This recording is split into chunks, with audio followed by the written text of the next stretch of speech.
உருளைக்கிழங்கு மசாலா எப்படி செய்யலாம் பார்க்கலாம் வாங்க.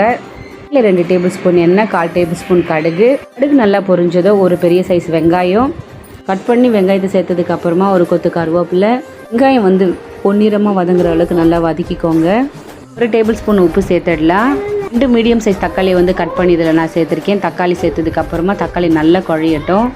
தக்காளி நல்லா வதங்கி நல்லா குழஞ்சதுக்கப்புறமா 1 டேபிள் ஸ்பூன் வீட்டு மிளகாய்த்தூள் நான் இதில் ஆட் பண்ணுறேன். மிளகாய்த்தூள் சேர்த்ததுக்கப்புறமா பச்சை வாசனை போகிற அளவுக்கு நல்லா வதக்கிக்கோங்க. 2 ml வந்து வாட்டர் வந்து ஆட் பண்ணிக்கோங்க. ஆட் பண்ணி வந்து ஒரு 2-3 கொதி வந்து நல்லா கொதிக்கட்டும். இதுல உருளைக்கிழங்கு வந்து குக்கரில் வந்து 3 விசில் விட்டு நான் எடுத்து இந்த மாதிரி சின்ன சின்ன பீஸாக கட் பண்ணி இந்த மசாலாவோட நான் மிக்ஸ் பண்ணிக்கிறேன். மசாலாவோட உருளைக்கிழங்கு நல்லா மிக்ஸ் ஆனதுக்கப்புறமா ஒரு கொத்து வந்து கொத்தமல்லி தூவி வந்து நீங்கள் இறக்கி விட்டுக்கலாம்.